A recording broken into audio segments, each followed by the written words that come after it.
The layover was supposed to be 4 days. I want to be clear about that, because when people hear the story they sometimes imagine we planned it, or at least saw it coming. We didn't.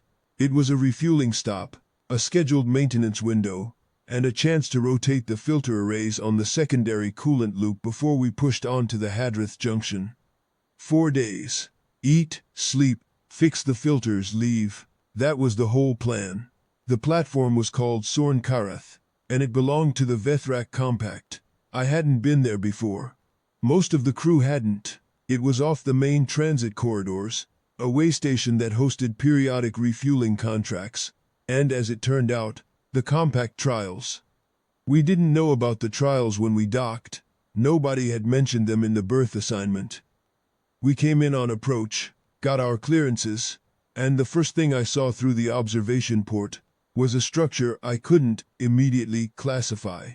Too large to be a hangar, not the right profile for a cargo bay, open along one side to a long pressurized promenade. It glowed. Vethrak interior lighting runs warm amber over everything. So the whole thing looked like a forge from the outside, which I thought was atmospheric until Decker, who was standing next to me, said he thought it was a gymnasium. He was right. It was the largest gymnasium I had ever seen, and, I would later learn, one of 3 on the platform. The Vethrak build to accommodate themselves, which means they build large.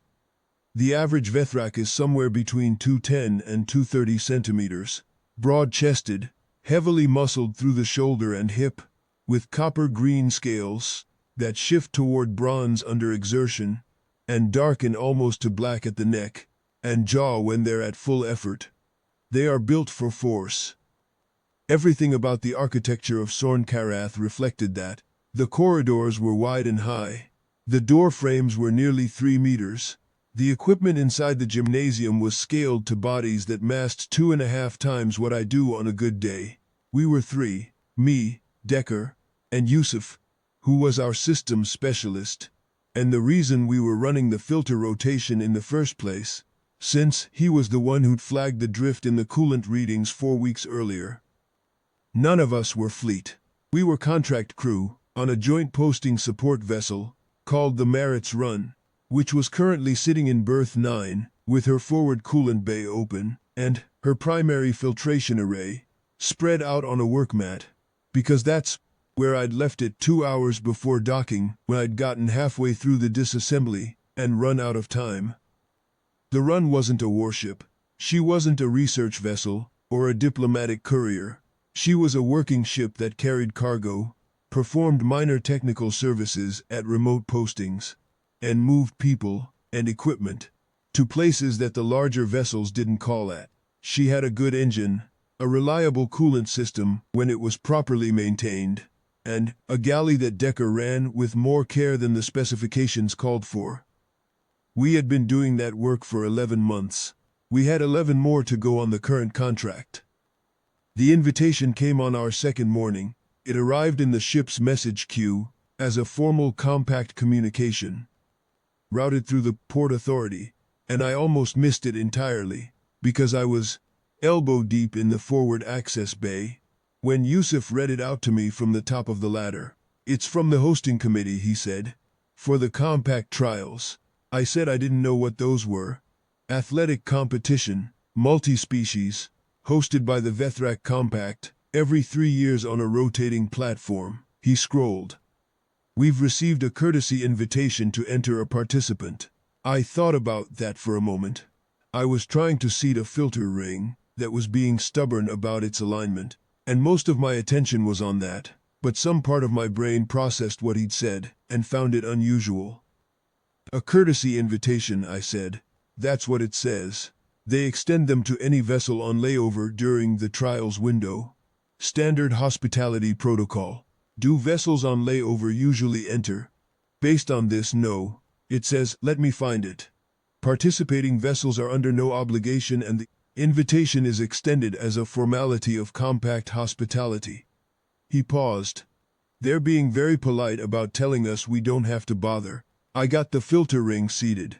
I climbed out of the access bay, took the cloth Decker handed me without looking, and wiped my hands. What are the events? Yusuf read them out. There were 7, a standard strength assessment, a grip force trial, a vertical leap measure, a sprint circuit at 2 different distances, a weighted carry, and the endurance circuit. The last one, he said, was the signature event. The Vethrak took it seriously. How long is the endurance circuit? He looked it up. It doesn't give a fixed distance. It says, part off and run until they cannot continue, and the last competitor moving is the winner. I said that sounded straightforward. For them, probably. The Vethrak top out around 90 minutes apparently. That's their range. It's designed around that. Decker was leaning in the hatchway listening to all of this. He was the oldest of us by about 15 years, and he had the kind of face that didn't show much unless he wanted it to, which was useful on the run, because Decker handled most of our negotiations, and a face that doesn't show much is worth something in that work. He said, "Who else is entered?" Yusuf checked. 3 Vethrak teams, a Sarathi delegation, 2 Chelhari individuals competing separately, and a Mekit joint entry. How many of those are roughly human scale? Nah. We were all quiet for a moment. The Sarathi are roughly bipedal, but they average 180 kilos and have 4 load-bearing limbs. The Chelhari are smaller than humans, but their musculature is distributed differently, and they can exert force ratios that make the comparison mostly meaningless. The Mekit I had only encountered once before, briefly, and what I remembered was that they were calm and deliberate, and that the one I met had absently bent a structural clamp into a different shape while we were talking. Not to demonstrate anything, just because it was in their hand and they were thinking. I looked at the message on Yusuf's screen. I looked at the filter I'd just seated. I looked at Decker. "I'll enter," I said. Yusuf looked up all 7 events. Sure. He and Decker exchanged a look. I'd seen that look before. It was the look they exchanged when they'd decided I was going to do something, and they had made their peace with it. "Do you want company?" Decker asked. "You don't have to." I know he entered too. Yusuf opted to stay with the ship, which was fair because someone needed to finish the filter rotation, and I had been the one to leave it half done, so I didn't argue. He filed our entry, 2 participants, human vessel merits run, berth 9, and sent it back to the committee. The response came 40 minutes later. It was courteous. It was thorough. It was, beneath the formal language and the careful diplomatic padding, one of the more complete explanations of human physiological inadequacy I have read, and I have read a few. The committee. And I suspect it was not the committee itself, but rather someone on the committee who had been delegated the task of managing unexpected courtesy entries, had taken the time to compile a summary of the relevant comparative biology. Vethrak lean muscle density against human. Vethrak cardiovascular output against human. Vethrak bone stress tolerance against human. The document was 4 pages long and included a table. The table had a column for each species entered. The human column was the shortest. At the bottom of the document, after the table, was a paragraph that explained that the committee was of course delighted to welcome human participants in the spirit of interspecies exchange, that our entry had been accepted and logged, and that we would be competing in an official exhibition capacity, non-competitive. Our results to be recorded separately from the main trials standings so as not to create confusion in the final rankings. There was a note that the event coordinators would ensure we had access to water stations at regular intervals throughout all events. They had taken it upon themselves to add water stations for us. Decker read the message over my shoulder and said nothing for a while. Then he said, "They put that water station note at the very end." They did, like a footnote. Yes, he went back to the galley. I filed the message and went back to the filter work. The trials opened the next morning, with a ceremony that I would describe as impressive if my job didn't involve appreciating structural engineering. The gymnasium floor had been cleared of equipment and arranged with something like ceremony, banners in compact colors, a formal dais, where the hosting officials stood in their full-scale dress, which for Vethrak means wide shoulder plates, and the kind of layered fabric that adds volume to an already large figure. The athletes stood in clusters by species. The Vethrak contingent was 12. 4 teams of 3, all of them in their compact athletic uniforms, which were close-fitting and left the scale coloring visible. They were spectacular in the purely visual sense. Big, copper green, moving with the easy confidence of people who had done this before, and expected to continue doing it. The Sarathi delegation was 6, the Chelhari were 4, 2 pairs, each pair seemingly affiliated with different parties that they were politely ignoring each other on behalf of. The Mekhet joint entry was 3, standing very still in the way Mekhet stand, which is not quite like the way anyone else stands. Planted, unhurried, oriented toward whatever they are currently interested in with the full weight of their attention. Then there was Decker and me. I will say this for the ceremony. Nobody was rude. The Vethrak hosting committee had clearly briefed their athletes and their officials on the courtesy entry protocol, and result was the particular kind of politeness that is extended to someone you are being kind to. Several of the Vethrak athletes looked at us during the opening address, and then looked away, which I have found is often what happens when someone is trying not to stare. One of them, the largest of the 12, a male with particularly dark neck scaling, who turned out to be the team captain of the primary Vethrak entry, did not look away. He looked at us steadily, with the expression I came to recognize over the next 2 days as genuine, disinterested assessment. He was not mocking, he was calculating. I found this more respectful than the looking away.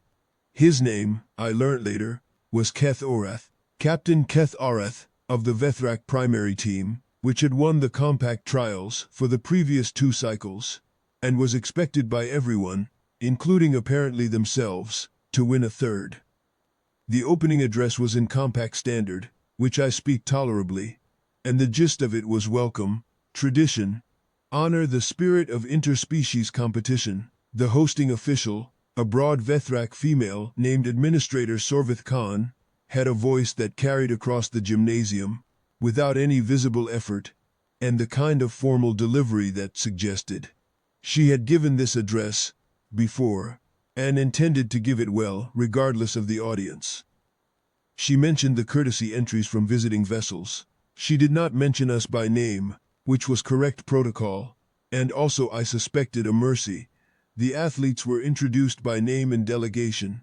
When they got to us, the coordinator read our names from his list, with the same flat professionalism he'd used for everyone else, and there was a sound from the Vethrak section that I would characterize as the collective vocalization of 12 large individuals, making a noise they were trying to keep polite.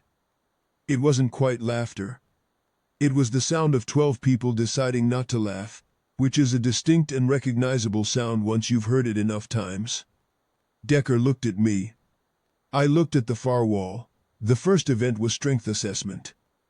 I had known going in that I was not going to distinguish myself in the strength events, and I had made my peace with this.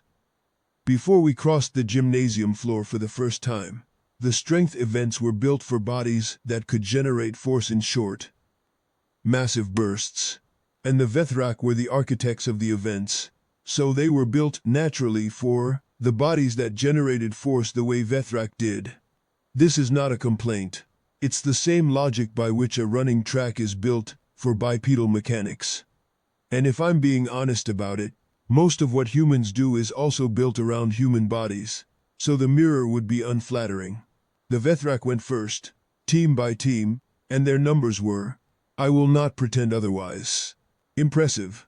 The apparatus used a standardized resistance system, calibrated in compact units, and I don't have the conversion factor memorized, but I know that Keth Arath's team posted marks that the coordinator noted in his log, with a particular intonation that suggested something significant.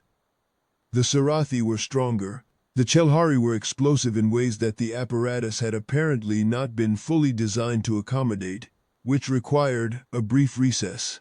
While a technician checked that the calibration was still valid, the mechit performed quietly and logged numbers that caused the coordinator to check his screen twice.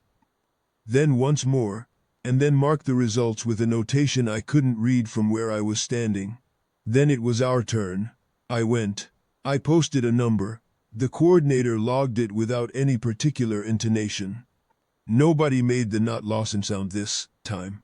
The number I posted was simply not in the same territory as the numbers that had preceded it, and apparently, the range was large enough that the contrast was more interesting than funny. Decker went after me and posted a number that was higher than mine, which surprised no one except possibly the coordinator, who had not accounted for the fact that Decker, while not large, had spent 40 years doing work that involved moving heavy things in awkward spaces, and his grip strength in particular was something he had occasionally used to demonstrate to new crew members that looking at a person and knowing what they can do are different operations. We stood to the side while the weighted carry and the vertical leap were conducted, and I watched Kethorath's team and tried to understand how they moved.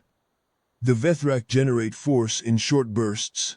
The musculature is built for it, explosive, and coordinated in a way that I found genuinely interesting to observe from an engineering perspective. The joints load and release in a particular sequence that optimizes for peak output over short windows. And in the weighted carry, two of the primary team athletes moved loads that were roughly equivalent to what the Marit's run uses as anchor ballast, and they moved them with the kind of smooth, unhurried power that makes a very heavy thing look temporarily light. It was worth watching, in the specific way that watching well-designed machinery operate to spec is worth watching. I made a note about the joint loading sequence in the back of the small notebook I carry in my left chest pocket because it was interesting and I had the time. Decker saw me do this and said nothing, which is one of the things I appreciate about Decker. The grip force trial was, if anything, more decisive than the strength assessment. The apparatus for this event was a pair of calibrated clamps at different heights, and the scoring was based on sustained grip force over 30 seconds rather than peak force, which I had thought might be marginally more favorable for us, and was wrong about. The Chelhari were, specifically in grip, extraordinary. Their hand anatomy is differently arranged than ours, in ways that let them wrap around a wider contact surface, and one of them held the apparatus for the full 30 seconds, and then looked mildly curious about why it had stopped, as if it might continue. Our numbers went into the log. The coordinator had developed by this point the practiced neutrality of someone who is maintaining professionalism in the face of data that keeps requiring him to scroll the human column down to find where it ends. Somewhere around the grip force trial, I became aware that we had acquired an informal audience, not the whole observation section. The trials drew observers from across the platform, Vethrak civilians and off-duty personnel, and a few members of other species transit crews, and they were arranged along the elevated seating that ran the length of the gymnasium. But specifically, a small cluster of younger Vethrak athletes, not the ones competing, members of support teams and secondary entries, who were not in the current IFs, had arranged themselves in the section nearest to wherever we happened to be, and they were watching with the sustained interest of people who have decided something is more interesting than they initially thought, not because we were performing well. I want to be honest about that. I think the interest was the kind of interest that attaches to things that are unexpected in a particular way. Not impressive unexpected, but curious unexpected. We were the wrong scale for the events, the wrong shape for the equipment, visibly producing the wrong numbers, and yet we were still there, going through the motions, not appearing to be especially bothered about any of it. I suspect this was the quality that held their attention. Not the numbers, but the absence of distress about the numbers. We were somewhere around halfway through the second day's events when the conversation happened. I was at the water station. They had placed 3 of them, I noticed, which was 2 more than the standard configuration. And I was filling my bottle when I became aware that Keth Arath was standing nearby. Apparently also at the water station. Though he was not filling anything, he was looking at me with the same assessing expression he'd had during the ceremony. I said hello. He returned the greeting in compact standard, which he spoke cleanly. He said he had a question if I didn't mind. I said I didn't. He said, "The endurance circuit, you intend to enter?" I said yes. He was quiet for a moment. He wasn't being unkind. He seemed to be choosing his words with care, the way you do when you're trying to be honest with someone, without causing offense. And there is something essentially decent about that effort, even when the honesty is unflattering. He said, "The standard circuit runs approximately 90 minutes for our athletes, some years, less. The floor is hard. The path is long. We have had years where the circuit ran to 120 minutes, and one of our athletes required assistance afterward." I said I appreciated him telling me. He looked at me for a moment longer. He said, "You are a maintenance engineer." "Repair bay," I said. "Coolant systems, mostly. Some structural." He seemed to be processing this, not skeptically. It wasn't doubt, exactly. It was more the processing of someone who is fitting an unexpected piece of information into an existing model, and finding that the model requires adjustment in ways he hadn't anticipated. He said, "This is not a competition for you. You understand that." I said I understood. The committee had logged us as exhibition. "That is accurate," he said. He looked at the gymnasium floor, which was visible beyond the water station, long and amber-lit, and waiting. Then he picked up whatever he had been about to carry and walked back toward his team. I finished filling my bottle. The sprint events were in the afternoon of the second day, before the endurance circuit. The sprint events were 2 distances, a short circuit of about 200 meters, and a longer one of 600. The short circuit was won by a Vethrak secondary runner named Orith Khan, who was built like an accelerant, and ran the 200 in a time that made the coordinator's intonation go up again. The 600 went to a different configuration of athlete.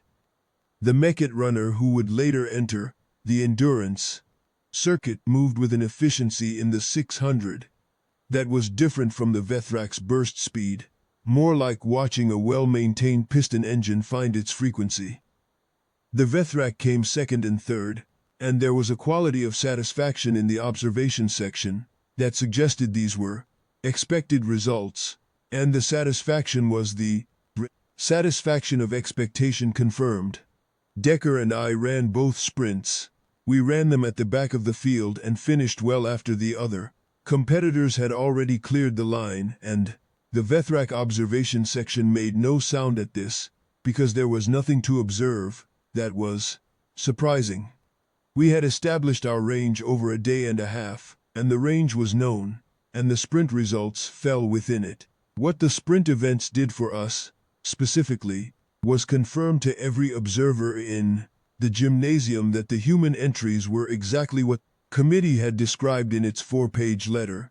Exhibition class, non-competitive. Here, in the spirit of interspecies hospitality, the confirmation seemed to settle something in the room. The attention that had been loosely tracking us through the strength and grip events seemed to relax. I noticed this relaxation. It seemed accurate. What I also noticed, running the 600, was that the informal audience in the section nearest us had grown. The younger athletes from the previous day had been joined by additional observers, and they were all watching with the same quality of attention that I had identified earlier. The curious, unexpected variety. Several of them were talking to each other quietly.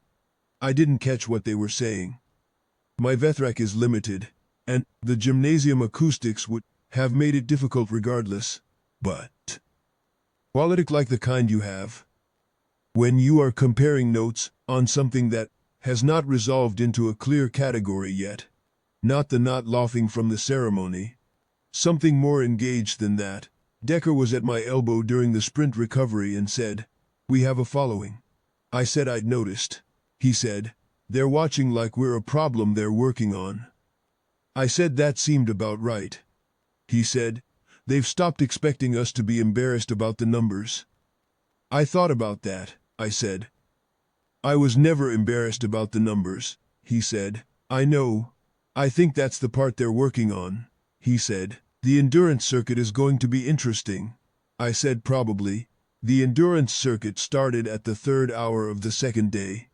After the sprints were complete, Decker scratched from the endurance event that morning, over coffee calmly. He said his knees were not interested, and he was not going to argue with them. He also said that he would be at the water station if I needed him, and that he had been watching me run for years on the morning shifts, on the run, and he knew what my pace looked like when I was comfortable in it, so he would know if something was wrong. I told him I'd let him know if something was wrong. He said, "You know I'm going to be standing there for a long time." I said probably. He said good. The circuit itself was a track inside the gymnasium, marked in amber lines on the floor. The Vethrak had designed it to accommodate their stride. The corners were banked slightly, the straight sections long enough to build speed. It was 1.5 kilometers per lap, which I calculated as I walked it once before the event, counting the corner angles and estimating the stride efficiency at different sections. The participants would run laps until they stopped. Last one running was the winner. No fixed distance, no fixed time. There were 9 competitors in the endurance circuit. The 12 Vethrak athletes had sent 3 of their total to this specific event, selecting their strongest distance runners. The Sarathi had entered 2. The Chelhari had entered 1. The Mekit had entered 1. And me. Keth Arath was not in the endurance circuit. I mention this, not because it matters to what happened, but because I'd half expected him to be. Given the way he'd talked about the event, I asked the coordinator before the start, and was told he competed in the strength and sprint events only. The endurance circuit was handled by the secondary and tertiary team members. The endurance specialist on the primary team was a younger male named Veth who was lean by Vethrak standards and had a long, efficient stride that I watched during the warm-up and found technically interesting. He ran his warm-up laps with a deliberate economy that suggested he had done this before and knew what he was doing, and was not inclined to waste anything before the event started. Administrator Sorvith Khan started the event personally, which I gathered was tradition for the endurance circuits. She stood at the start line with a formal composure that suggested she took this seriously, and I appreciated that, because I take it seriously too, and it is nicer to do a serious thing in the presence of someone who also takes it seriously. She gave the signal. We ran. The first thing that happens in any endurance event is that someone goes out too fast. Usually several people. This is not a human problem or an alien problem. It is a problem of confidence meeting the gap between training pace and race day adrenaline, and it is, in my experience, universal. 2 of the Vethrak went out at what looked like sprint pace and sustained it for the first 2 laps, which was magnificent to watch, and also, from where I was, a useful indicator of where not to be in 40 minutes. I settled into the back of the field. My pace was not fast. I want to be precise about this because people sometimes tell the story as if I was running hard and outran them, and that's not what happened. What I was doing was what I do on the merits run on the mornings. When there's nothing urgent on the board and I have time before the first job, I was running at a pace I could sustain indefinitely, or close to it, which for me means the pace where I can breathe through my nose and hold a conversation if necessary, and feel my feet under me, without consciously managing the mechanics. It's not a dramatic pace. If you saw it, you would not think, this person is racing. You would think, this person is going somewhere at a steady clip, and has been doing so for some time, and expects to continue. The 2 Vethrak who had gone out fast came back to field pace around the 3rd lap. This was not a collapse. They simply adjusted, which is the right thing to do, and speaks to their training. They settled in ahead of me, moving efficiently, and the whole field found something like an equilibrium.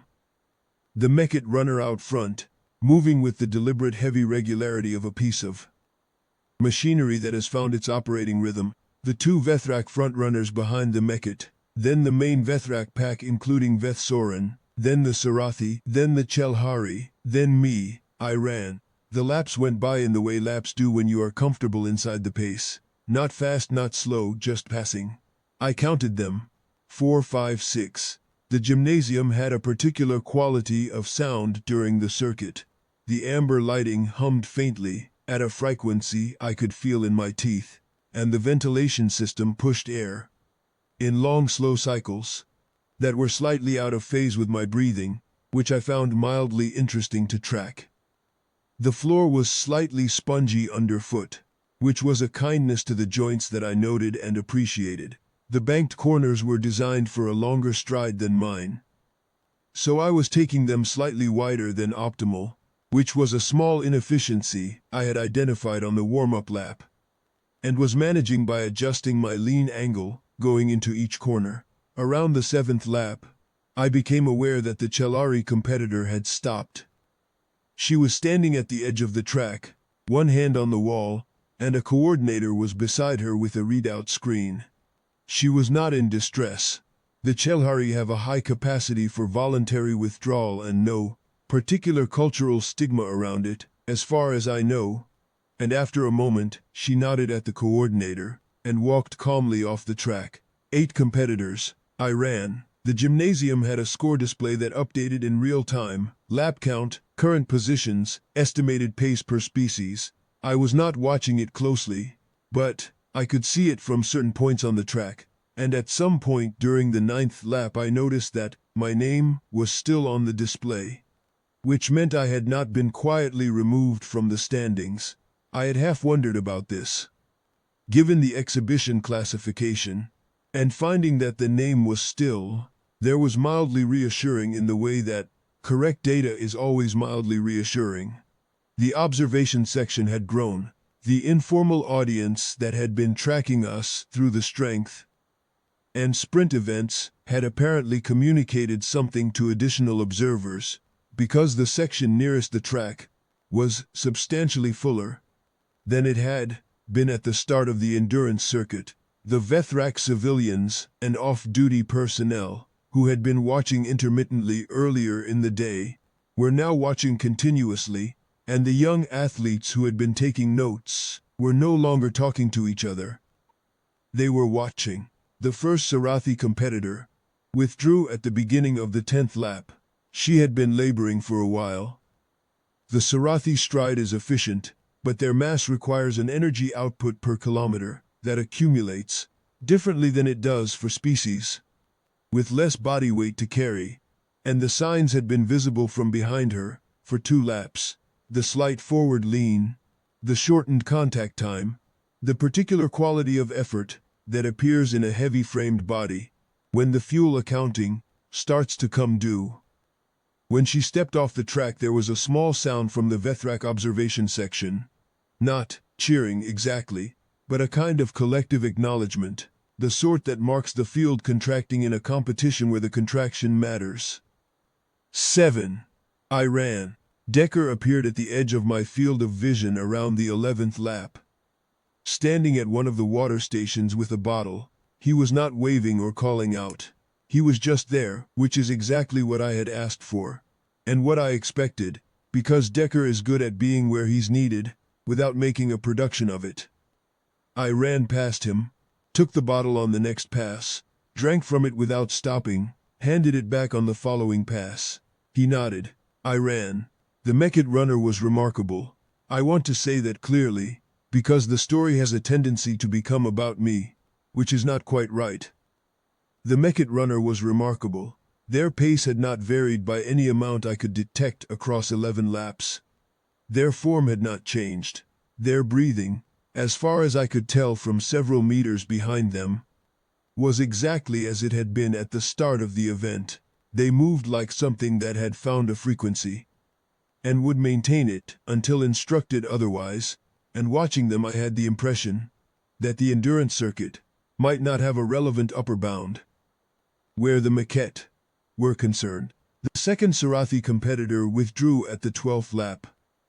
This one had been struggling longer, and the withdrawal was more effortful. A coordinator was at his side quickly, and there was a medical readout, brief but attentive. He was fine. He stepped away from the track and sat down on a bench along the wall, which I passed 4 times before he stood up again. 6. The field had spread considerably by now. The Mekit was at the front, moving on their frequency. Behind them, the 3 Vethrak runners, Vethsoren and 2 others, had spread into their own hierarchy. Vethsoren cleanly in second with the other 2 trailing by a few meters, then a gap, then me. I was not gaining on anyone, I was not trying to. I was running my pace, which was the pace I had set in the first 30 meters, and had not deviated from since, and which had been slower than everyone else's pace at the start and was currently somewhere in the range of the Vethrak secondary runners' pace and not far from Vethsoren's. Not because I had sped up, they had slowed down. The 14th lap was when the first Vethrak secondary runner stepped off the track. There was a longer silence from the observation section this time. I did not hear it happen because I was on the far straight when he stopped, but I was aware of it from the way the sound changed. A kind of collective intake, or the absence of the ambient approval that had been running under the event since it started. I came around the near corner and saw him at the edge of the track, upright, hands on knees, the coordinator beside him. He straightened after a moment and walked off. He looked at the floor when he walked. 5. I ran.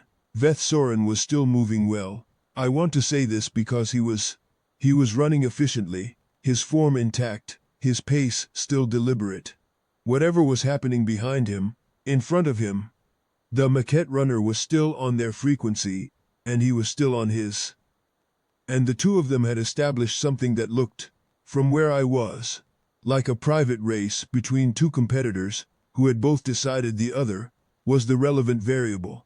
The scale of the gymnasium made the laps feel the same corners, same long straights, same amber hum in the teeth, same slight spring in the floor on the near straight, where the substrate was fractionally different. I used this repetition the way I use the rhythm of a long repair job. Not fighting the sameness but moving inside it, letting it do the work of keeping the pace honest while I attended to the things that required actual attention. The left knee, the breathing, the water intake, the stride angle in the corners. Decker appeared at the water station again on the 16th lap.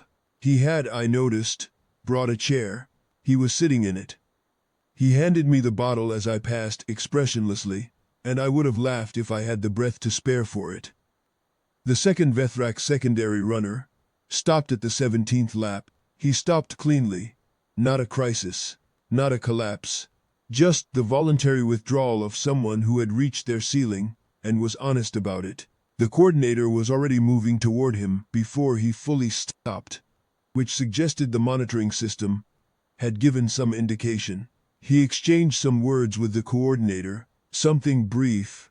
He looked at Vethsoren, still moving on the far straight. He looked at me, passing him on the near straight. I do not know what expression I was wearing. Probably not much of one. I was focused on the patch of floor, about 3 meters in front of my feet, which is where my focus goes when I have been running long enough to go somewhere internally.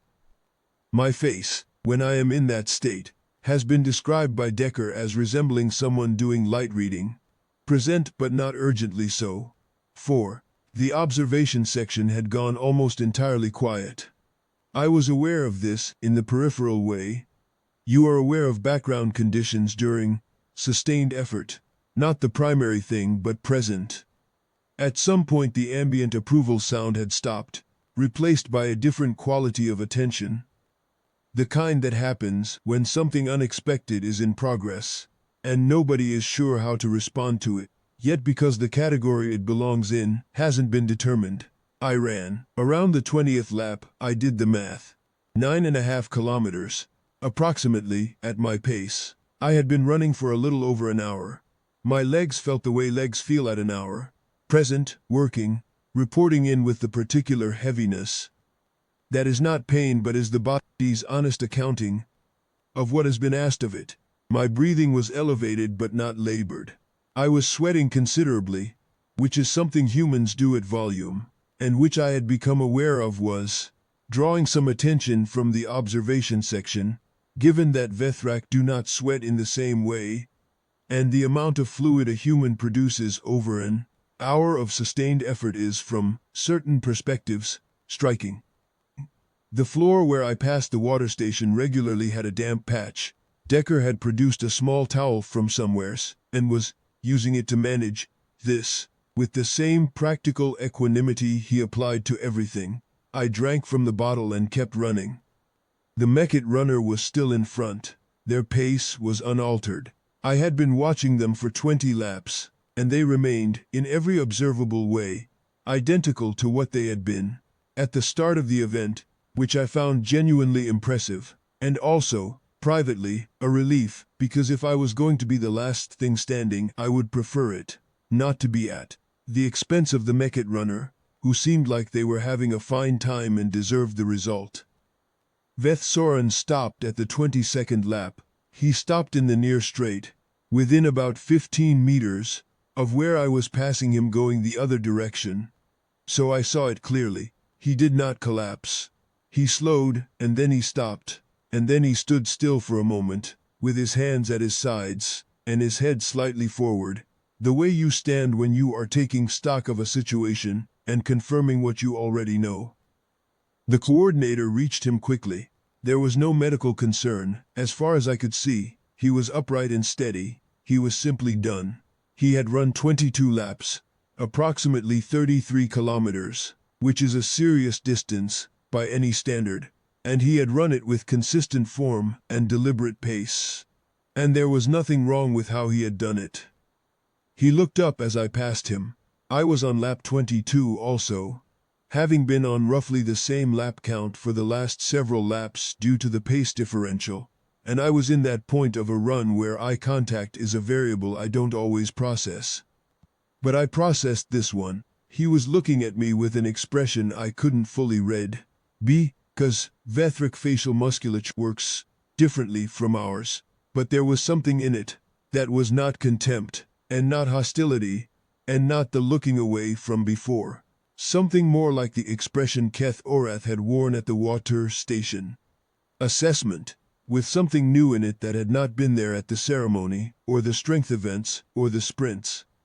I ran past him. 3. The observation section made a sound. It was not the collective not laughing from the ceremony. It was something different, a lower register, something with more duration to it. A sound that moved through the gymnasium at a different speed than the earlier sounds had. I did not turn to look. The Mekit runner and I were now the only two non-Vethrak competitors, and Vethrak had been the last Vethrak in the event. I thought about this briefly, and then put it down and went back to the patch of floor, 3 meters ahead of me. 23 laps. 24. 25. Somewhere in the 25th lap, the Vethrak officials who had been seated in their formal capacity at the scoring table, the ones tracking the event for the permanent compact record, both stood up from their seats. I noticed this only because it changed the shape of my peripheral vision on one of the straights. They were standing and watching, not conferring, not moving toward the coordinator, just standing and watching. Decker had put down the chair. He was standing too. Lap 26. The gymnasium was quiet, in a way that is different from empty quiet.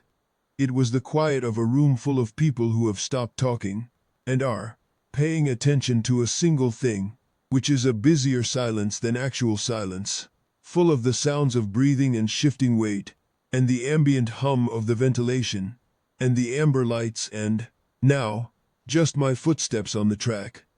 The Mekit runner was still there, still on their frequency. I had no sense that they were going to stop. I kept running. At some point after the 27th lap, I became aware that the score display had changed. I did not look at it directly. I was not going to break stride to look at a screen, but I was aware of it in the corner of my vision, and what I registered was that the arrangement of names had changed. My name was in a different position on the display than it had been. 28 laps, 29, 30, 45 kilometers, approximately, an hour and 40-some minutes. My legs were heavier than they had been at 20 laps. This is the normal accounting.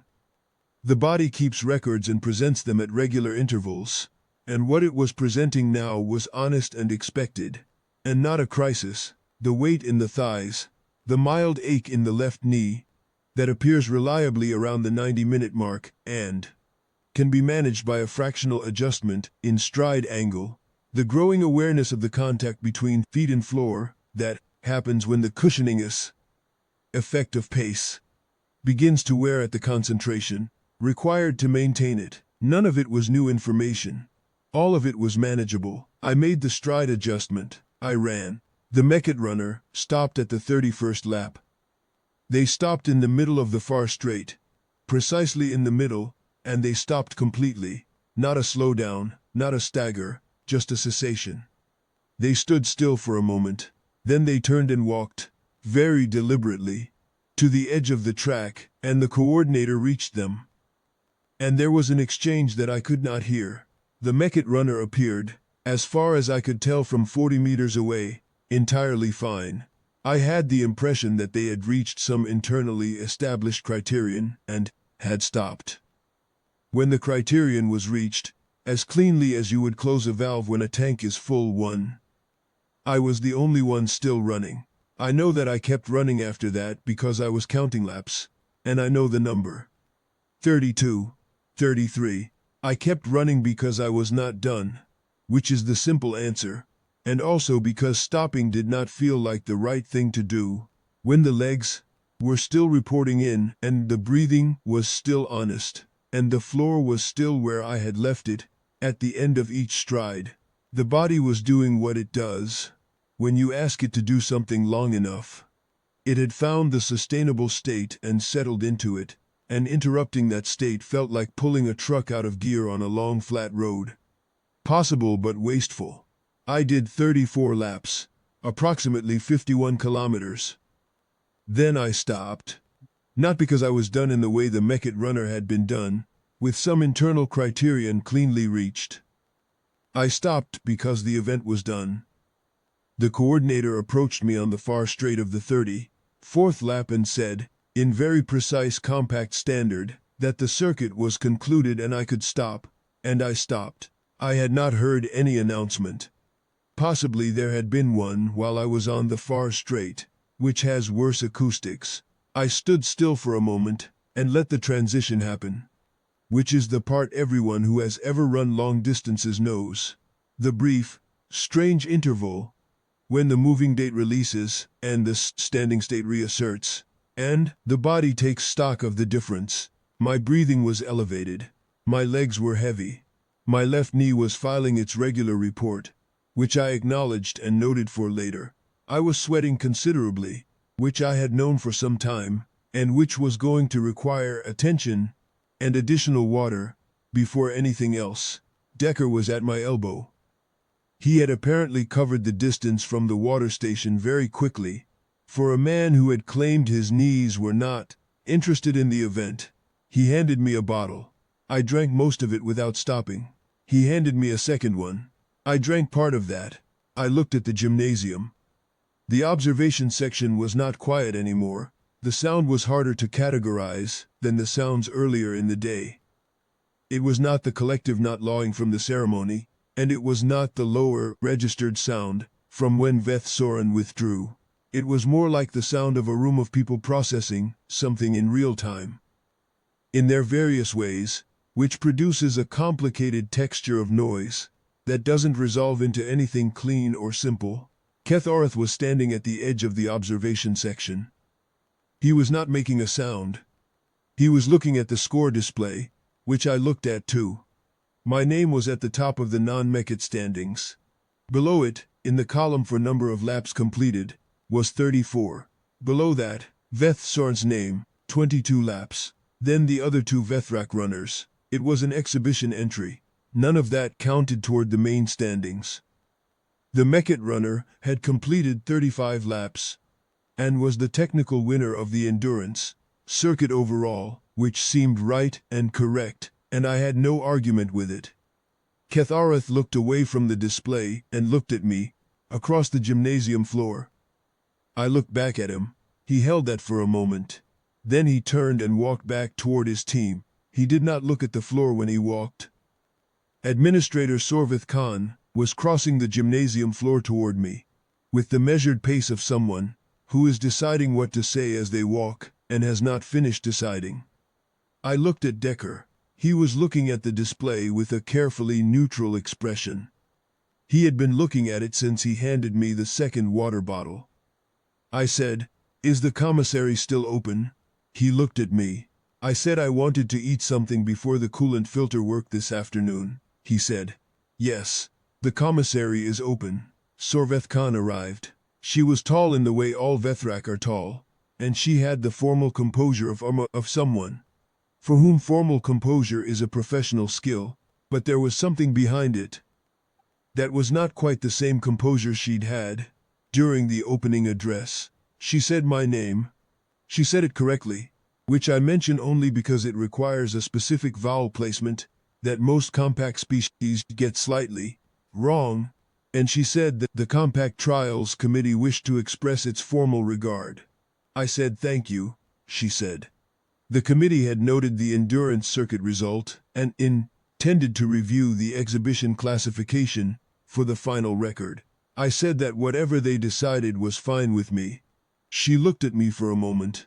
Then she looked at Decker. Then she said, "You were a maintenance engineer." "Repair bay," I said. "Coolant systems."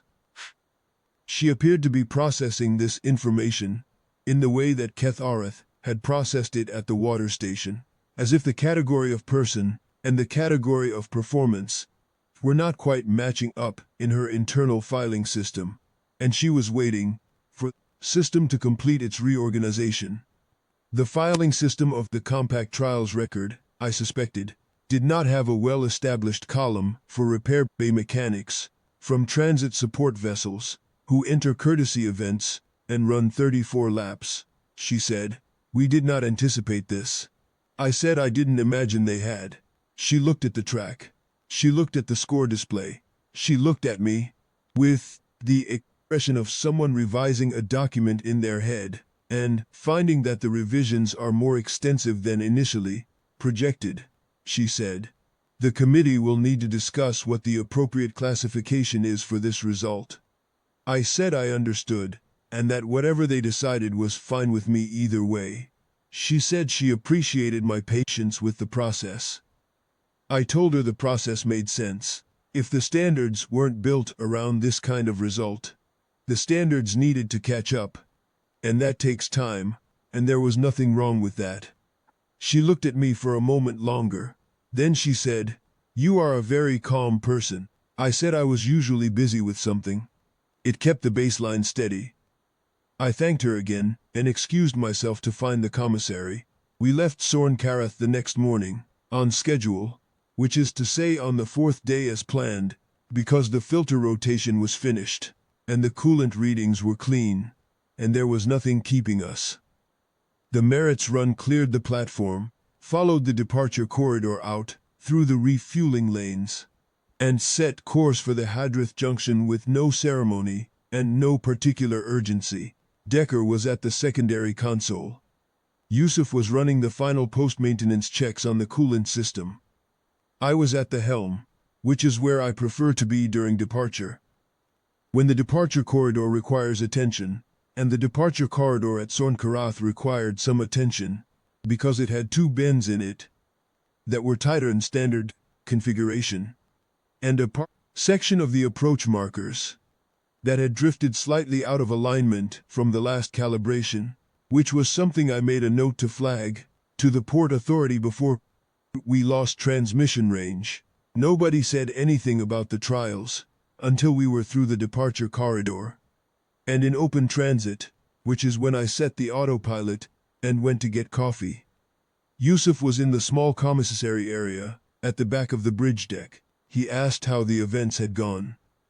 He had been reading the results as they came through, he said, but the compact relay posted them in summary format, and the endurance circuit result had been listed under exhibition classification with a flag, indicating administrative review, which he hadn't been sure how to interpret.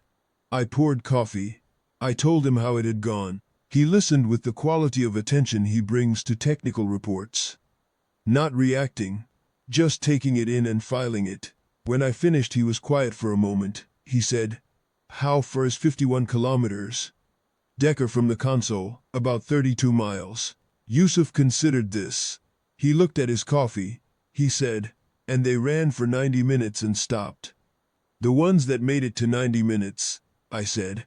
He nodded slowly. "And the Vethrak built the event around that. They built everything around that." Another pause. He said, "Huh." That was the end of the conversation on the Maritz run. The administrative review arrived 6 weeks later, while we were in orbit, at a posting 3 systems over, doing filter work on a research station that had the same coolant array configuration as the run and had been running the same drift for apparently 8 months, without anyone flagging it. The message came through the ship's queue, formal compact communication, routed through the same channel as the original invitation. The committee had reviewed the exhibition classification.